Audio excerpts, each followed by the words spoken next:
چھائے ہوئے ہیں، کالے بادل ہیں، سانس لینا محال ہے، اور ڈیلی میل نے تو اس کے اوپر سرخی لگائی کہ یہ ایک لیونگ ہیل بن چکا ہے تہران اس وقت۔ انہوں نے جب امریکہ نے اعتراض کیا تو امریکہ نے وجہ یہ تھی کہ اگر ایران کے آپ جو تیل کے ڈپو ان کو حملہ بنائیں گے تو امریکہ کے بقول دنیا بھر میں قیمتیں متاثر ہوں گی، اور پر بیرل آلریڈی 100 سے اوپر جا چکا ہوا ہے۔ اچھا، اس کے بعد یہ جو انہوں نے حملے کیے اسرائیل نے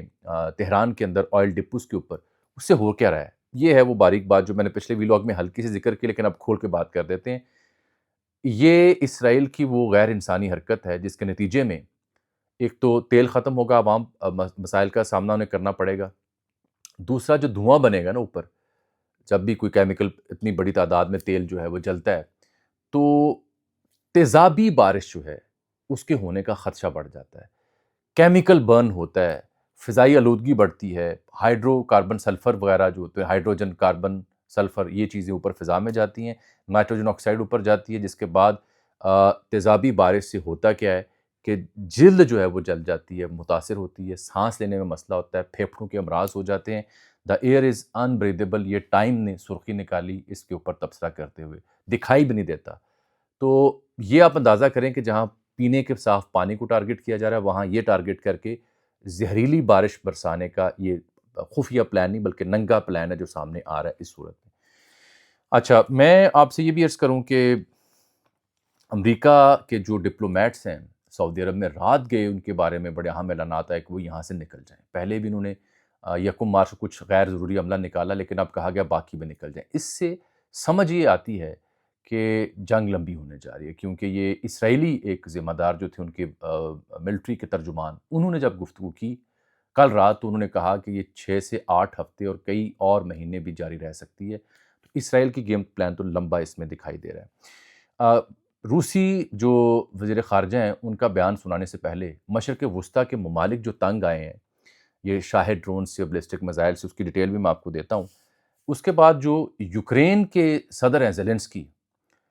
ان کی ایک کلپ وائرل ہوا، کیونکہ ان ممالک نے جب یہ شاہد ڈرون کے سامنے بے بس ہوئے تو انہوں نے یوکرین سے رابطہ کیا، جس کا بڑا تجربہ ہو چکا ہے روس کے ساتھ 3 سالہ جنگ میں ڈرونز وارفیئر کو دیکھنے کا،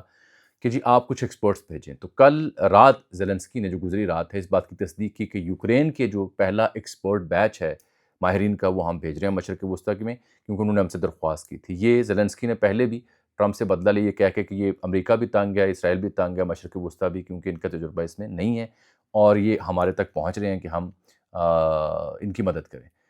یو اے ای کے جو صدر محترم ہیں انہوں نے اسرائیل کے وزیر اعظم سے رابطہ کیا، میں نے پچھلے ویلاگ میں ذکر کیا صورتحال کے اوپر، اب انہوں نے ٹرمپ سرکار سے بھی رابطہ کیا، اگر نہیں کیا ابھی تک تو مسلم ممالک سے نہیں کیا۔ یہی وجہ ہے کہ جو روسی وزیر خارجہ ہیں سرگئی لاروف، انہوں نے ایک ایسا تماچہ رسید کیا امت مسلمہ، مسلم امہ کے نام پہ، کہ کیا عرب ممالک نے اسرائیلی حملے کی باقاعدہ مذمت کی، کیا 170 سے زائد جو بچیاں شہید ہوئیں شجرہ طیبہ اسکول میں، اس کے اوپر وہ یو این میں قرارداد لے کے آئے، کوئی منطق انہیں سمجھ نہیں آتی۔ یہ انہوں نے اعلان کیا اپنی پریس کانفرنس کے دوران۔ اچھا، اب میں ذرا سٹرائکس کی کہانی آپ کو بتا دوں، کچھ ڈیٹا ہے بڑا خطرناک جو ابھی تک سامنے آیا ہے۔ ایک خبر چھاپی ہے ہارٹس اخبار نے، ہارٹس اسرائیل کا ایک بڑا اخبار ہے، نسبتاً سمجھا جاتا ہے کہ ان بٹوین، نہ لیفٹ نہ رائٹ۔ تو ہارٹس نے خبر چھاپی ہے کہ جو جون میں جنگ ہوئی تھی اسرائیل کی 12 روزہ ایران کے ساتھ، تو تب جو نقصان ہوا تھا مالی طور پر اسرائیل کو، اس سے 3 گنا زیادہ نقصان ابھی جنگ کے 8-10 دنوں میں انہیں ہو چکا ہے۔ مثال کے طور پر ہارٹس نے جو ہگائی امیت نامی صحافی، اس کی سٹوری ہے، وہ کہتا ہے کہ راکٹ چاہے ایران نے کم ابھی تک استعمال کیے ہیں لیکن اقتصادی نقصان اسرائیل کو سب سے زیادہ ہوا ہے۔ 2025 اور آپ کا اس نے موازنہ کیا اور اس نے کہا یہ والا ایونٹ مور ویسٹفل ہے پچھلے منگل تک صرف، یعنی آج سے کوئی 6 دن پہلے تک، وہ کہتا ہے بلکہ 8 دن پہلے تک 4000 ہتھیار جو ہیں وہ استعمال کیے اسرائیل نے، جو 2025 جون میں جب 12 دن کی جنگ ہوئی تھی تب کے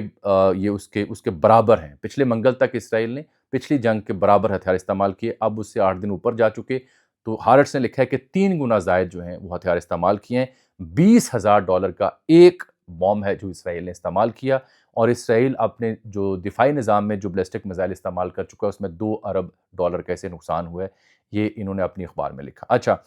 تل ابیب، اگر تہران دھوئیں میں ہے تو تل ابیب بھی رات گئے، ان کا جو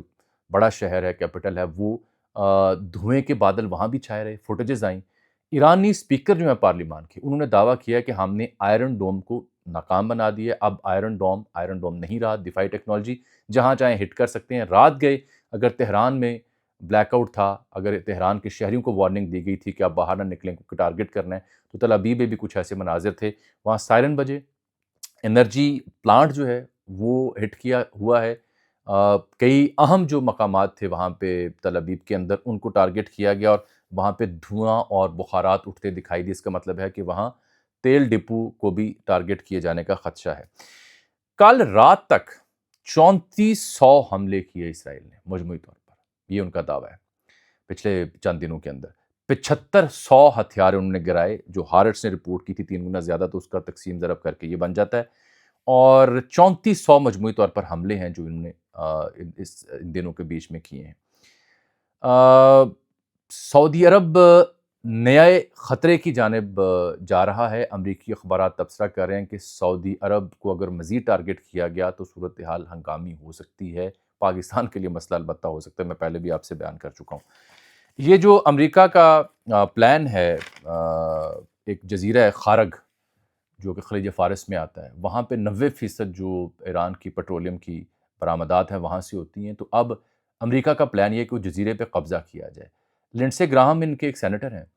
جو کہ ان کی کمیٹی جو ہے انرجی سے ریلیٹڈ اس کو ہیڈ کرتے ہیں، انہوں نے ایک ٹی وی چینل پہ کہا کہ اگر ایران کے انرجی ریسورسز یعنی آئل ریسورسز پہ قبضہ ہو جائے تو وینیزویلا پہلے ہمارے پاس ہے، دنیا بھر کا 31% تیل کی سپلائی ہمارے ہاتھ میں ہو جائے گی، اس کے بعد ہمیں چین کو ڈیل کرنا آسان ہو جائے گا۔ یعنی وہ بلی تھیلے سے باہر آنے والا محاورہ تو اب غیر معمولی ہو گیا، یہاں پہ تو کہانی کچھ اور ہے۔ بحرین میں صورتحال بڑی کشیدہ رہی، بحرین کے سربراہ کے بارے میں بھی خبر آئی کہ وہ ملک سے باہر جا چکے ہیں، بادشاہ صاحب جو ہیں، لیکن میں چیک کیا وہ خبر درست نہیں ہے۔ بحرین میں یعنی کوئی آپ کہہ سکتے ہیں کوئی کم از کم 3 بجے رات کو سائرن بجے ہیں، 5واں فلیٹ ہے امریکہ کا بحرین میں، جس کو کل رات ایران نے ٹارگٹ کیا ہے۔ اچھا، سب سے زیادہ دکھ مجھے لبنان کے شہریوں کے حوالے سے، جن کا کوئی ذکر نہیں کرتا، بالخصوص national media, international media. 5 lakh لبنانی بے گھر ہو چکے ہیں، 5,17,000، اور 400 کے قریب جو ہیں وہ شہید ہو چکے ہیں۔ وہاں کہا جا رہا ہے کہ حزب اللہ نے 1990 والی حکمت عملی اڈاپٹ کی ہے اسرائیلی فوج کے خلاف گوریلا وارفیئر، لیکن لبنان کی سرکار نے کل ہی یہ ریکویسٹ کی تھی حزب اللہ سے کہ وہ ہتھیار پھینک دیں، ہم یہ برداشت نہیں کر سکتے کہ اسرائیل ہماری زمینوں پہ قبضہ کرے، لاکھوں افراد بے گھر ہوں، لیکن وہاں پہ یہ صورتحال جاری ہے جو میں آپ کو رپورٹ کر رہا ہوں۔ دیکھیے جی، واشنگٹن پوسٹ نے ایک مضمون لکھا ہے جس کا عنوان انہوں نے رکھا ہے کہ کیا یہ جو جنگ ایران کی ہے یہ ٹرمپ کی زندگی کا آخری چیپٹر ہوگا یا اسے ایک دفعہ پھر نئی زندگی ملے گی۔ تو اس میں جو مضمون نگار ہے اس کا تبصرہ یہ ہے کہ مڈ ٹرم آ رہا ہے، ٹرمپ کی مقبولیت تاریخ میں سب سے کم ہے، ٹیرف کے اوپر سپریم کورٹ کا آرڈر آیا ہوا ہے اور وہ بدنام زمانہ فائلیں ہیں، تو اس نے کہا کہ اگر مکمل سرنڈر ایران نہیں کرتا تو یہ ٹرمپ کی زندگی کا آخری چیپٹر ثابت ہو سکتا ہے۔ رات گئے جو تل ابیب میں اندھیرا چھایا تھا، جو میں نے کچھ دیر پہلے خبر دی آپ کو ابھی اس ویلاگ کے دوران، تو میں نے ابھی ٹکر سامنے ٹی وی پہ دیکھا ہے کہ کچھ انرجی پلانٹس ہیں جن کو ہٹ کیا ہے ایران نے رات گئے تل ابیب کے اندر۔ میں جانے سے پہلے 2-4 خبریں آپ سے میں ضرور ڈسکس کروں گا کہ ہلال احمر جو ریڈ کریسنٹ ہے اس نے ایران کے حوالے سے ڈیٹا جاری کیا ہے کہ ایران میں جو اب تک حملے ہوئے ہیں اس میں 65 اسکول جو ہیں وہ تباہ کیے گئے ہیں، 65، وہ شجرہ طیبہ ایک اسکول ہے بچیوں کا، 32 میڈیکل فیسلٹیز ہیں جن کو مکمل تباہ کیا اسرائیل اور امریکہ کے حملوں نے، اور 3400 اہداف ہیں جن پر ٹارگٹ کیا گیا ہے۔ امریکہ کے حوالے سے کہ وہ کتنا کوشش اس خطے میں، امریکی ذمہ دار بتاتے ہیں کہ 32,000 امریکی مجموعی طور پر مشرق وسطیٰ سے ان کا انخلاء کیا جا چکا ہے۔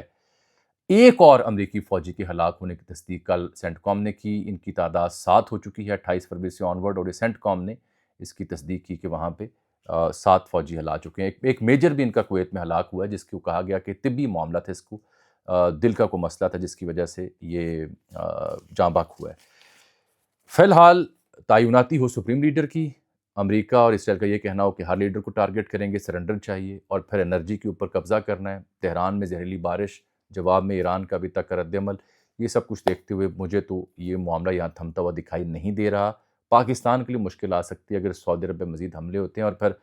قیمتیں جو پیٹرول کی ہیں یہ 400-500 روپے فی لیٹر تک جا سکتی ہیں اگر صورتحال جوں کی توں رہی۔ اجازت دیجیے، اللہ حافظ۔